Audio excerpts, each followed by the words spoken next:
নমস্কার দর্শক বন্ধুরা, এমবি হোম ফুডসে আরও একটি নতুন রেসিপি নিয়ে চলে এসেছি। খুবই কম তেল মশলায় আলু দিয়ে চিকেন কারির রেসিপি।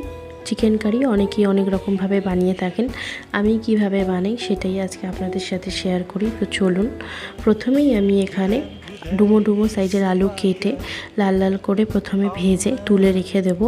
এরপরে একটা ফোড়ন দেব, শুকনো লঙ্কা, তেজপাতা, গোটা গরম মশলা। ফোড়নটাকে ভালোভাবে 1 সেকেন্ডের মতো ভেজে নেব। নিয়ে আমি এতে 3টে বড় সাইজের পেঁয়াজ কুচিয়ে রেখেছি, দিয়ে ভালোভাবে পেঁয়াজটা অল্প লাল লাল করে ভেজে নেব। আর পরিমাণ মতো নুন দিয়েছি যাতে ভালোভাবে পেঁয়াজটা ভাজা হয়। এরপরে আমি এখানে 1 কেজি চিকেন ভালোভাবে ধুয়ে পরিষ্কার করে রেখেছি। আমি পেঁয়াজটা অল্প লাল ভাজা হলে পেঁয়াজটাও একসাথে অ্যাড করে দেব। আর আমি এখানে আদা বাটা, পেঁয়াজ বাটা, রসুন বাটা কাটা করে রেখেছি, এটাও আমি চিকেনের সাথে দিয়ে দেবো। আর এখানে চিকেনটা ভাজার সময় আমি পরিমাণ মতো নুন দিয়ে দেবো। দিয়ে এই আদা রসুন চিকেন ভালোভাবে 5 থেকে 7 মিনিট ভালোভাবে ভেজে নেব, যাতে আদা রসুনের ফ্লেভারটা চিকেনের মধ্যে ভালোভাবে যায়। তো দেখুন ভালোভাবে ভেজে নিয়েছি। এরপরে আমি এখানে শুকনো গুঁড়ো মশলা দিয়ে দিচ্ছি, হলুদ গুঁড়ো, কাশ্মীরি লঙ্কার গুঁড়ো, জিরে, ধনের গুঁড়ো দিয়ে ভালোভাবে এই মশলাও আরও 5 মিনিট ভালোভাবে কষিয়ে নেব। এখানে যদি ভালোভাবে মশলা দিয়ে কষানো হয় তাহলে রান্নাটা হতে বেশি সময় লাগবে না। মিনিমাম 60% আমরা ভাজতে ভাজতেই সেদ্ধ করে নেব।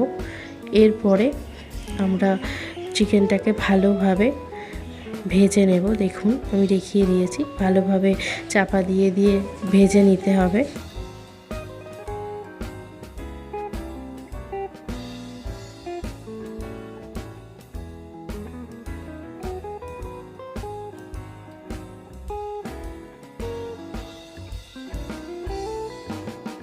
고개를 떨고 왔나요?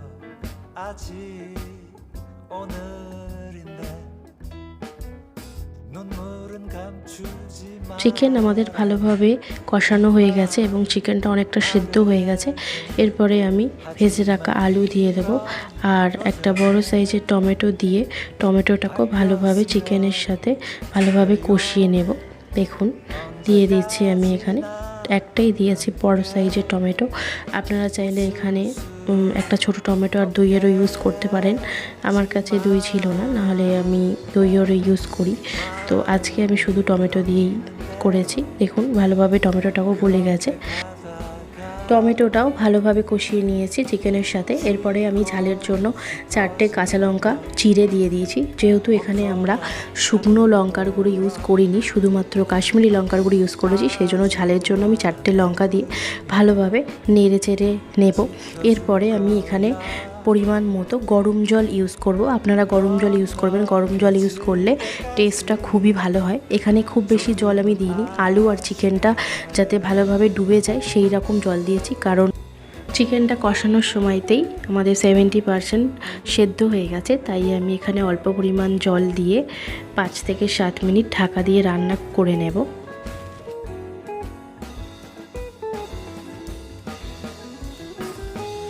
আমাদের চিকেন কারি রেডি হয়ে গেছে। আমি ওপর থেকে ধনে পাতা আর ঘরে বানানো গরম মশলা ছড়িয়ে দেব। আমাদের চিকেন কারি পুরোপুরি রেডি। আপনাদের পছন্দ মতো আপনারা গ্রেভি রাখতে পারেন, যেরকম আপনারা চাইবেন। তো আপনারা এটা গরম ভাত হোক বা রুটি হোক সবার সাথেই ভালো লাগবে। আর আমি এখানে খুবই কম তেল মশলায় রান্না করেছি। তো আশা করছি আপনাদের এই রেসিপিটি ভালো লেগেছে। যদি ভালো লাগে তাহলে অবশ্যই আপনারা বাড়িতে ট্রাই করবেন, জানাবেন কেমন হয়েছে। আর যদি চ্যানেলটা সাবস্ক্রাইব করা না থাকে তাহলে অবশ্যই আমার চ্যানেলটা সাবস্ক্রাইব করার অনুরোধ রইল। লাইক করবেন, শেয়ার করবেন। আমার ভিডিওটি দেখার জন্য ধন্যবাদ জানাই। নমস্কার।